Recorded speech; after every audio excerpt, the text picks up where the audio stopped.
Kuali sumber energi yang selalu membuat si Hao waspada tiba-tiba muncul di sini, tepatnya di bawah bumi, semua kehidupan.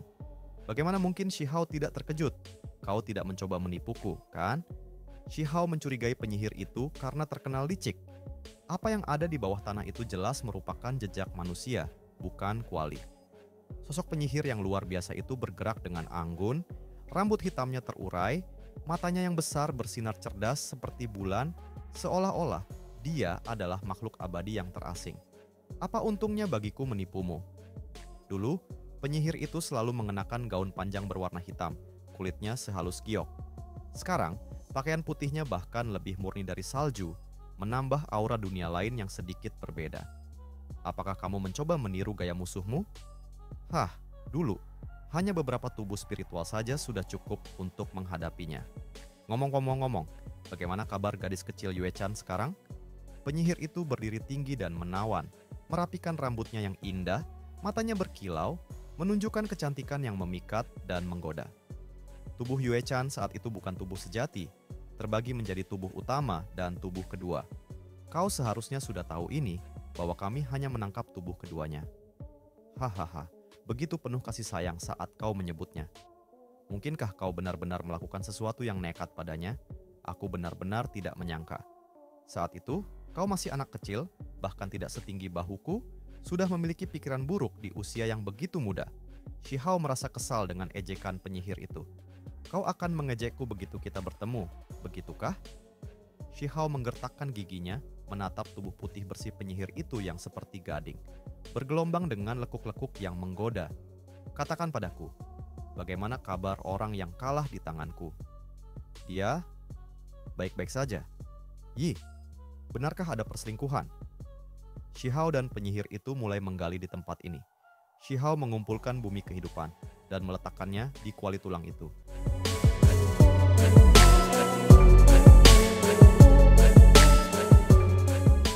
Benda di bawah tanah memiliki kekuatan misterius yang menarik bumi. Semua kehidupan membuatnya semakin sulit dihilangkan. Wujud sebenarnya dari apa yang ada di bawah tanah pun terungkap. Raja Abadi, bumi kehidupan yang cerah dan berwarna-warni di bawahnya memiliki satu orang yang terbaring di sana, tak bergerak. Baju zirahnya redup, penuh retakan, tidak ada jejak cahaya. Apakah itu benar-benar Raja Abadi? Shi Hao dan penyihir itu berusaha sekuat tenaga untuk mengumpulkan tanah yang bersinar itu, sehingga tubuh abadi itu pun terekspos seluruhnya. Seorang wanita abadi? Yi, tidak benar, tidak ada mayatnya. Di mana orangnya yang sebenarnya? Baju zirah itu sangat biasa, seolah-olah ada seseorang yang memakainya, tidak runtuh saat berada di tanah. Namun, setelah seluruh tanah dibersihkan, mereka menemukan bahwa yang ada hanyalah baju zirah. Bahan macam apa ini? Mungkinkah ini sejenis emas abadi? Shi Hao mencubit baju zirah itu, tetapi tidak bisa menggerakkannya. Di masa lalu, ada peri Dao abadi yang tahu bahwa dia akan mati, jadi dia mengubur dirinya di sini. Namun, di mana tubuh aslinya? Penyihir itu menatap Shi Hao. Bumi kehidupan adalah milikmu, tapi aku menginginkan baju besi ini. Shi Hao mengangguk. Baiklah. Mereka berdua meneruskan penggalian, sambil berharap dapat mengumpulkan sisa tanahnya juga. Yi, masih tidak mudah untuk menggalinya. Mungkinkah masih ada sesuatu yang lain di bawah sana yang menyedot bumi ini? Setelah menggali seluruhnya, mereka berdua akhirnya melihat dasarnya. Ekspresi mereka berdua berubah. Itu adalah setetes darah. Cemerlang seperti berlian api, merah terang dan cemerlang, cahaya warna-warni ilahi mengalir ke langit. Shi Hao terkejut. Darah macam apa ini? Saya pernah melihatnya sebelumnya. Ini adalah darah di kuali sumber energi itu. Merah terang seperti berlian darah, yang sebelumnya bersinar di atasnya, menerangi surga. Shi Hao membuka mata surgawinya, tetapi tidak dapat melihat apa-apa. Tetesan darah itu tiba-tiba meletus dengan tenaga yang bergelora, seakan-akan merasakan sesuatu. Tidak termasuk masa lalu, tidak termasuk masa kini, kembali menemuiku. Apa sebenarnya yang ingin kau lakukan? Tetesan darah itu melepaskan gelombang suara tangisan, mengguncang langit dan bumi. Shi Hao seakan mendengar pasukan besar dengan ribuan orang menyerbu lewat. Teriakan perang mengguncang langit. Samar-samar, ia melihat seorang laki-laki, tidak begitu jelas, namun ia seakan-akan sedang menatapnya secara langsung. Berdiri tegak dari jarak puluhan ribu alam. Dia seperti seorang kaisar surgawi. Tetesan darah ini seakan mencerminkan seluruh dunia. Dari dalam, terdengar gaung pertempuran yang mengguncang langit, seolah-olah ada pasukan besar tengah bertarung sengit. Banyak di antara mereka adalah sosok yang luar biasa kuat. Setetes darah mengambang di udara, mencerminkan gambaran masa lalu, kini, dan masa depan. Di kejauhan, samar-samar terlihat sosok pria menjulang di antara langit dan bumi. Di atas kepalanya terdapat sebuah kuali yang memancarkan energi dahsyat. Kuali itu berpendar dengan 9 cahaya emas abadi yang berkilauan. Pria itu tidak bergerak sedikit pun, seolah-olah telah melintasi waktu yang tak terhitung lamanya hanya untuk menatap si Hao. Sorot matanya dalam, mengandung makna yang sulit diungkapkan, penuh dengan misteri dan pesan yang tak teruraikan.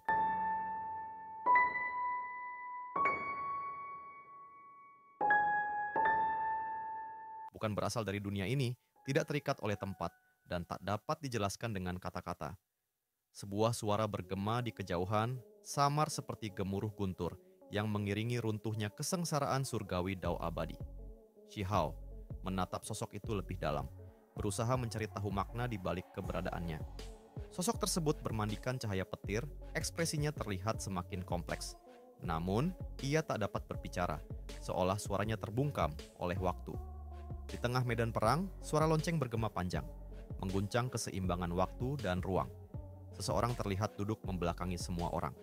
Ia tengah melakukan suatu teknik, berkolaborasi dengan yang lain untuk mendorong kuali tersebut keluar melalui sebuah lorong. Pecahan-pecahan waktu jatuh seperti hujan yang berkilauan. Kuali itu, apakah itu yang sama? Terdengar desahan. Ada seorang kaisar wanita, gayanya tak tertandingi. Di tangannya ada artefak abadi yang berubah menjadi pedang, cincin, topeng, memancarkan kecemerlangan yang tak tertandingi. Dia juga mengambil tindakan, menyerang ke arah lorong, membantu kuali itu terbang. Yi, itu Cao Yusheng. Dia melihat orang lain yang sangat mirip dengan si gendut kecil itu, tetapi dia bahkan lebih gendut. Orang itu berusia paruh baya, seorang pendeta Tao. Dia juga mengambil tindakan dan membantu. Shi Hao melihat dewa dan iblis jatuh, darah mewarnai 9 langit dan 10 bumi. Pemandangan itu terlalu mengerikan. Beberapa tokoh besar berdiri tegak, bertarung dengan penuh pembunuhan. Waktu menjadi tidak jelas, bintang-bintang berputar seolah-olah jutaan dan jutaan tahun telah berlalu. Mata Shi Hao terasa sakit saat dia menatap ke arah itu, hingga hanya tersisa sebuah kuali yang terletak tidak terlalu jauh darinya. Ada satu orang lagi yang berdiri di bawah kuali, sosoknya bahkan lebih samar. Dia adalah Kaisar Surgawi yang mengawasi 9 langit dan bumi ke-10. Namun, dia tidak bisa membuka mulutnya di sini. Apa yang ingin kau katakan padaku? Dia punya firasat kalau orang ini datang ke sini untuk memberitahukan beberapa hal yang sangat penting.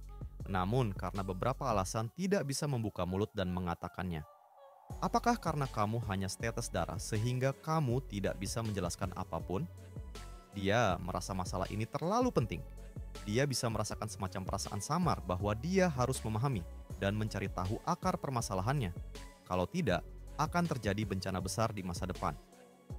Penyihir itu terdorong oleh gelombang kekuatan kekejauhan, tidak dapat mendekat, hanya dapat melihat. Dia sangat terkejut. Orang macam apa itu? Mengapa dia begitu kuat? Dia melampaui siapapun yang pernah dia temui sebelumnya. Jauh lebih hebat dari seorang master sekte, seorang kaisar surgawi. Dia terkejut. Mengapa Shi Hao tidak terpengaruh? Sementara itu, orang itu tidak memandang rendah Shi Hao. Sebaliknya, tampaknya berusaha berkomunikasi dengannya, tetapi tidak berhasil selama ini.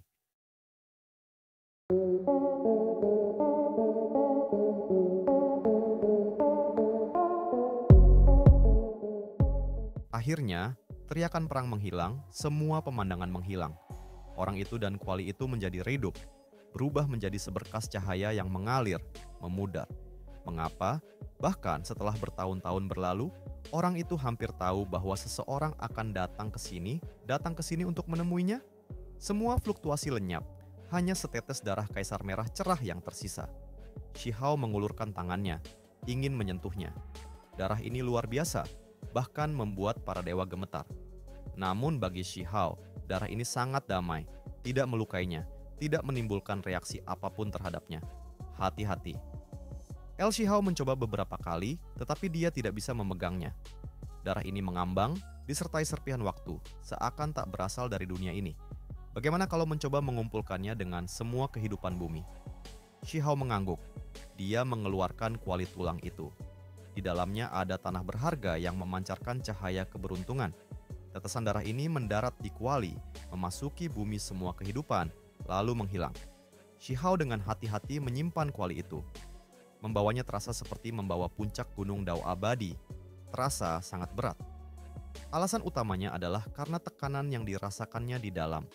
Apakah ini setetes darah dari masa depan? Apa yang akan terjadi di masa depan hingga seseorang bertindak sejauh ini? Shihao dan penyihir itu memilih beberapa obat suci di tanah kuno ini dan kemudian bersiap untuk kembali, tidak lagi membuang-buang waktu di sini. Hei, kamu sudah kembali. Wawasan macam apa yang baru saja kamu peroleh? Langit ingin aku mendisiplinkan wanita jahat sepertimu, bukan ingin kau menimbulkan kekacauan di dunia ini. Penyihir kesal, mati saja. Mereka berdua menghadapi sejumlah besar petir saat menyambar.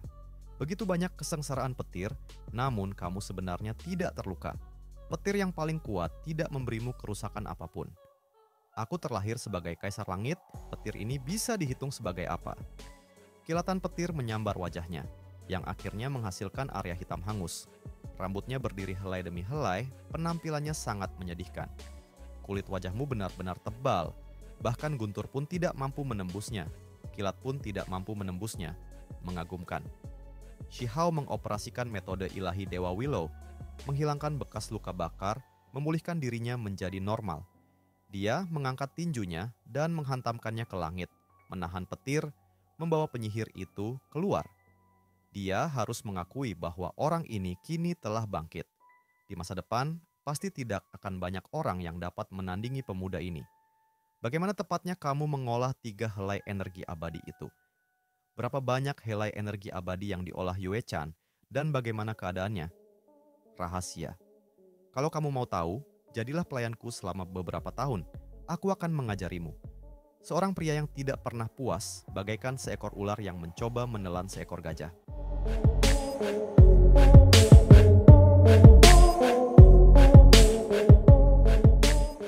Dua hari kemudian, mereka berhasil keluar dan tiba di tanah kuno tempat pohon Dewa Surgawi berada. Di atas gunung yang megah itu, sebuah pohon tua bersinar dengan cahaya keemasan yang menyilaukan, seolah-olah pohon itu telah dilempar dari udara dingin.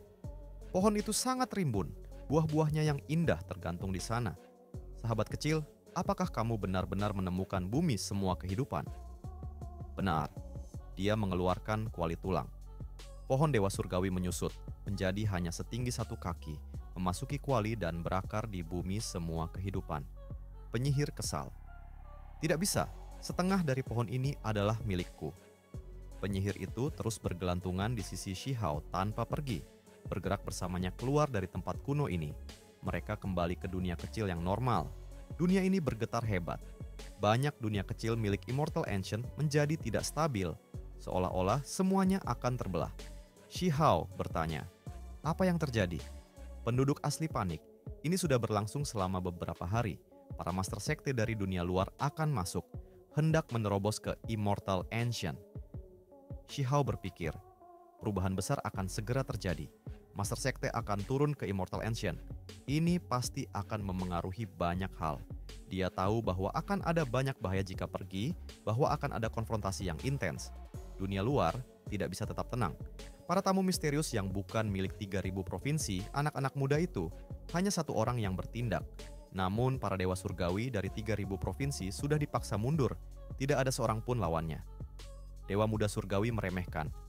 Tempat yang kalian tinggali ini benar-benar merosot. Kalian akan mencoba melindungi desolate border seperti ini?